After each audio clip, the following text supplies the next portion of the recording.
Jeg ved jo godt inderst inde, at han kan finde noget, der er bedre end sådan en som mig. Jeg aner jo ikke, hvad jeg laver. Jeg er ikke sådan en, man præsenterer for sine forældre eller planlægger en fremtid med.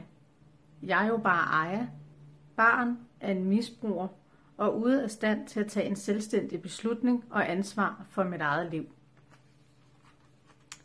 Hej, jeg hedder Mette, og det her det var et lille uddrag af Ayas valg, som ser sådan her ud, og som udkommer på forfatterskabet.dk.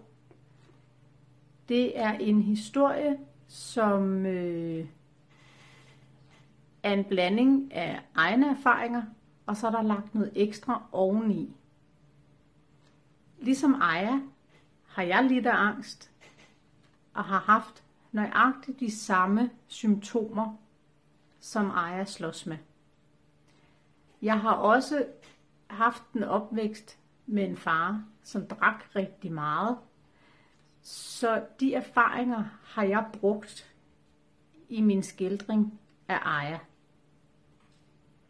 Det er ikke kun historien om en far, som ikke kan tage ansvar og om at have det rigtig skidt med sig selv.